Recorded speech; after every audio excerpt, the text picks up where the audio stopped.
नमस्कार दोस्तों, मैं सचिन एक बार फिर आपके बीच में। तो आज कारगिल दिवस पे मौके पर कारगिल के हीरो को तहे दिल से नमस्कार। तो पिछली वीडियो में मैंने आपको बताया कि रेड ग्रास यानी कि लाल घास में रूटेक्स का यूज़ करके आप कैसे कटिंग को उगाए, कैसे कटिंग को प्रोपोगेट करें। तो जो मेरे साथी एग्रीकल्चर बैकग्राउंड के हैं तो उन्हें तो मालूम है कि रूट हार्मोन क्या होते हैं।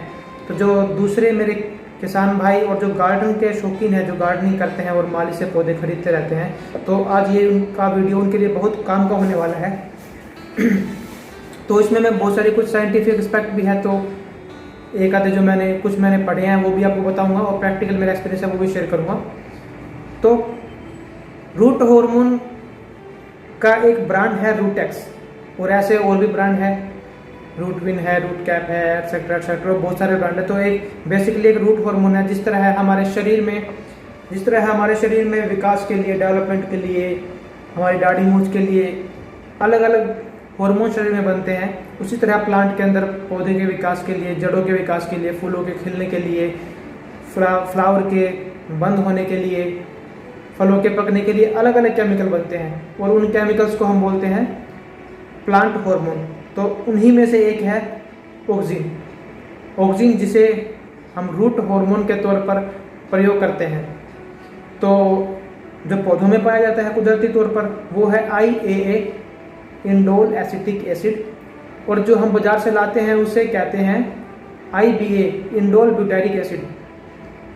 तो ये बड़ा सिंपल सा प्रोडक्ट है, आपको 30-40 रुपये में रूटेक्स कंपनी का आपको मिल जाएगा। अगर मुझे नहीं मिला था तो मैं एक रूट विन के नाम से लेके आया था। मैं आपको दिखाता हूँ, ये एक रूट विन कंपनी के नाम से है। ये मैं 80 रुपये का लेके आया था।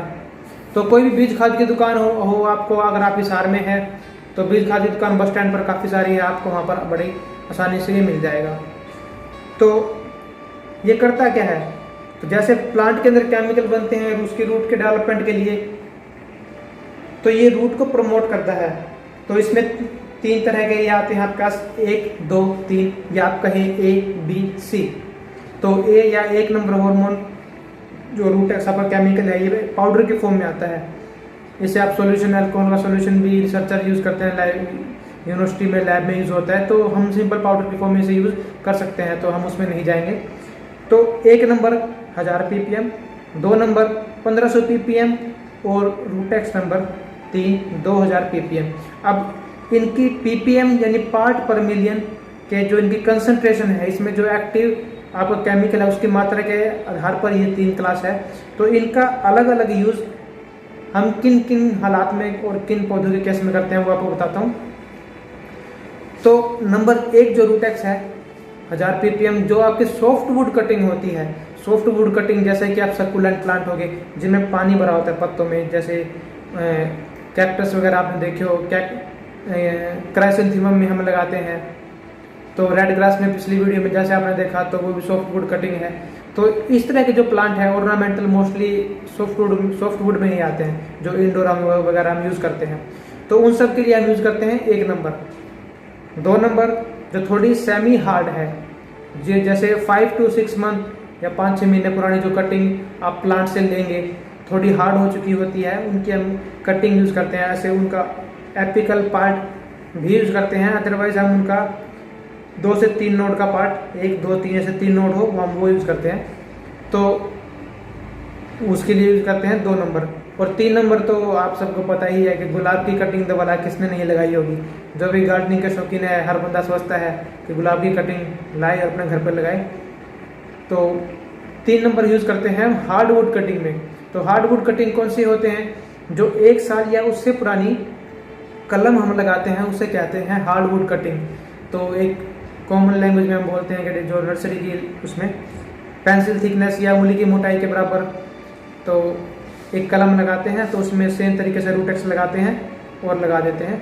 तो उससे क्या है, प्लांट के सर्वाइवल चांस बढ़ जाते हैं। और यही वजह है दोस्तों कि आप नर्सरी वाला या कोई माली या आपको नर्सरी वाले ये नहीं बताते हैं, और आप जब कटिंग लाते हैं अपने घर लगाते हैं और तो आप तो भला सोच में पड़ गए कि भाई माली लगाता है तो सब लग जाता है, हम लगाते हैं तो लगते नहीं। तो उसका राज है ये। तो ये रूटेक्स ही है जिसके कारण रूट जल्दी निकल आती हैं, जड़ें निकल आती है और आपका सर्वाइवल चांस सीडलिंग का या आपके प्लांट का कटिंग का बढ़ जाता है। तो बड़ा ही कमाल की चीज़ है। आप एक बार ले आए, साल 2 साल तक आपको आराम से चल, इसका बहुत सफिशेंट है, चल जाएगी। तो इसको यूज़ करते वक्त कैसे यूज़ करना है, इसको क्या क्या सावधानी है, तो वो मैं आपको बताऊंगा और इसका क्या क्या प्रॉपर्टी है इसकी। तो दोस्तों ये जो रूट हार्मोन है ऑक्सिन, ये बनता है प्लांट के अपर जो लीफ है, देखो ये मेरे पास बड़ का पौधा है और ये बेस्ट एग्जांपल है दिखाने के लिए। तो जो अपर पार्ट है, देखो ये जो लाल रंग आपको दिख रहा है, ये इसके ऑक्सिजन के कारण है। आप इसकी जब लीफ देखेंगे अपर लीफ, तो इसमें भी थोड़ी रेडिशनेस, थोड़ी लालिमा इस पर आपको पत्ते में दिखेगी और नीचे वाले में नहीं दिखेगी। तो जो एपिकल डोमिनेंस है कि ऊपर का पार्ट लंबा होता है और ये धूप की तरफ जो मुड़ जाता है पौधा, वो भी इसी वजह से ऑक्सीजन के कारण ही होता है। जैसे जैसे अब ये नीचे बढ़ता जाएगा इस प्लांट के रूट तक, तो ये धीरे धीरे डाइल्यूट होता जाएगा, कम होते जाएगा। तो कम होगा तो ये नीचे रूट में एक थोड़ी सी अमाउंट पहुंचेगी और वहाँ पर रूट में पहुंचने के बाद ये रूट की ग्रोथ को प्रमोट करता है। तो सेम फिनोमिना यहाँ पर भी है। जब हम कटिंग लगाते हैं तो उसमें ऑक्सीजन हम रूट में पहले से लगा देते हैं ताकि रूट में मिल जाए, रूट की ग्रोथ हो जाए। अगर ये रूट हार्मोन अगर ज़्यादा मात्रा में हो तो भी ये रूट को रोक देता है, रूट को बढ़ाने के बजाय रूट को रोक देता है। जी हाँ, क्योंकि कहा गया है ना हमारे वेदों में, पुराणों में, अति सर्वत्र वर्ज्यते। तो आपको ये ज़्यादा यूज़ भी नहीं करना है, एक क्वांटिटी है। जैसे आपने सीडलिंग ली, तो आपको बताता हूँ, सीडलिंग आपने ली तो जैसे आपने कटिंग ली, कटिंग को हम लगाने से पहले हाइड्रेट करते हैं, उसे पानी में डुबो कर रखते हैं और ताकि उसका पूरा हाइड्रेशन हो जाए, और उसके जस्ट बाद में हम उसे थोड़ा झाड़कर फिर यूज़ करते हैं। तो अगर उसके बाद आप यूज़ करेंगे और सीधे कटिंग के बॉटम पार्ट को आप इसमें डिप कर देंगे पूरे में, तो पूरा लग जाएगा। और दूसरी बात, जो सीडलिंग का मॉइस्चर है या पानी की ड्रॉप है, वो धीरे, या कटिंग की मॉइस्चर ड्रॉप को धीरे धीरे इसमें जाके ये इसको ख़राब भी कर सकती है, इसमें क्लोड बन जाएंगे, डले बन जाएंगे, तो वो इसके लिए सही नहीं रहेगा। तो आप जब भी यूज़ करें, एक छोटे से पेपर पे जितना आपको थोड़ी सी अमाउंट चाहिए, या फिर एक ढक्कन में ऐसे थोड़ा सा आप निकाल सकते हैं, तो ऐसे निकाल के आप इसे यूज़ कर लें। तो जब भी आप लें तो जो सीडलिंग का बॉटम है उसे पूरी तरह से उसे आपने कवर नहीं करना है इस पाउडर से, आपने हल्का सा लेना है। और जैसे मैंने देखी ये सीडलिंग है, आप देख पा रहे हैं, बस इतना थोड़ा सा कि बस टच हो जाए, तो आपने ऐसे इसका यूज़ करना है।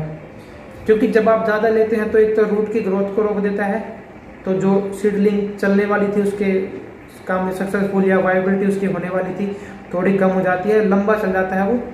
और उसमें, और दूसरी बात उसमें फंगल इन्फेक्शन कई बार आ जाता है। तो जो मेरे भाई जिन्होंने नर्सरी में काम किया हो, नर्सरी में उनका एक्सपीरियंस है, सीडलिंग का उन्होंने मैनेजमेंट करी हो, या फिर कभी घर पे भी ट्राई करते हो, तो उन्होंने ये चीज़ देखी होगी कि फंगल अटैक पीथियम और फ्यूजेरियम वगैरह का आ जाता है, उसको बोलते हैं डैम्पिंग ऑफ। नर्सरी की बड़ी ही मेजर डिजीज़ है डैम्पिंग ऑफ। आपके 30 to 40% सीडलिंग अगर ज़्यादा इरिगेशन आप देते हैं, ज़्यादा मॉइस्चर आप सस्टेन करते हैं, तो ये आम बात है, इतनी डिजीज आ जाती है। तो उसमें होता क्या है, जो आपकी कटिंग है, आप ये कटिंग है, हम यहाँ बात कर रहे हैं कटिंग की, अदरवाइज सीडलिंग में भी आती है। सीडलिंग में आपने जब लगाया, इरिगेशन ज़्यादा है, प्लांट आपका बन जाएगा सॉफ्ट प्लांट बन जाएगा। तो जो माइक्रो ऑर्गेनिज्म और फंजाई है उनको पेनिट्रेट करने में, उसको प्लांट को भेदने में आसानी हो जाती है। इसीलिए तो जब आप देखेंगे जो यहाँ पे आपका सोइल का पार्ट है, या फिर आपका कोकोपीट मीडिया है, वर्मी कंपोस्ट जो भी आपने यूज़ किया है, उसके जो ऊपर का पार्ट है वहाँ पर बॉटम पर यहाँ पर ये गल जाता है, तो इसकी रोटिंग हो जाएगी। रोटिंग होने के बाद ये सीडलिंग टॉपर डाउन ये ऐसे मुरझाकर गिर जाएगी। तो रूटेक्स ज़्यादा आप यूज़ करते हैं तब भी यही होता है, क्योंकि रूट हार्मोन है। रूट हार्मोन प्लांट को टेंडर यानी कि सॉफ्ट बना देता है, तो इसीलिए आपको इसके डिफाइनेट अमाउंट इसकी यूज़ करनी है। तो जैसे जैसे आप यूज़ करते रहेंगे आपको आइडिया लगता रहेगा। तो तीनों तरह के मैंने आपको हार्मोन बताए, और अगर आप तीनों ना लाना चाहें, आपका छोटा गार्डन है, तो ज़रूरी नहीं है कि आप तीनों तरह के आप ला कर रखें। आप रूटेक्स नंबर 2 नंबर आप लेकर रख सकते हैं। 2 नंबर में आपको सॉफ्ट में काम दे जाएगा, और जो हार्डवुड कटिंग है उसमें थोड़ा सा अगर आप थोड़ा ज़्यादा लगा लें। क्योंकि उसमें 3 नंबर लगाना था, हम 2 नंबर लगा रहे हैं, तो वो अपने एडजस्टमेंट के अकॉर्डिंग है। तो इस तरह से आपने रूट एक्स को यूज़ करना है। तो यहाँ पर आप देख सकते हैं कि जो ये जेड प्लांट है, जेड प्लांट मैंने इसी तरीके से लगाए हैं। साथ में ये नीचे ये अजवाइन के कटिंग मैंने लगाई थी, इनको 3 वीक हो गया। तो ये सारे इसी तरीके से आप लगा सकते हैं सारे। तो रूट एक्स का प्रयोग करके आपने ये सारे लगाए हैं। तो ये चंपा का पौधा है, तो इसमें सेम तरीके से ही आपने यहाँ से कटिंग लेनी है और इतनी बड़ी जो बड़ा पेड़ है उसे आपने यहाँ से तोड़ के कट मार के कट यहाँ लगाना और रूट एक्स लगा के मिट्टी में दबा दिया। तो इसको तो काफ़ी टाइम हो गया। तो इसी तरह काफ़ी सारे जैसे फाइकस की काफ़ी वैरायटीज आती हैं। फाइकस ये वेरीगेटेड में है, तो इसको आप इस तरीके से लगा सकते हैं। ये एक और ऑर्नामेंटल है, ये फोलिज प्लांट है। तो ये जेड प्लांट ये पहले भी ऐसे ही लगाया हुआ था और अब देखिए कितना हरा भरा हो चुका है। तो इसी तरह और भी बहुत सारे प्लांट है। पत्थर चट आप सेम इसी तरीके से लगा सकते हैं। तो दोस्तों, हर घर में हरियाली और साइंटिफिक गार्डनिंग पहुंचाने के लिए जितना हो सके उतना शेयर करें। दोस्तों, आशा करता हूं कि आपके रूट हार्मोन के सारे सवालों का जवाब दे पाया। और आपका अभी भी कोई क्वेरी हो या इच्छा हो तो कमेंट सेक्शन में ज़रूर लिखें।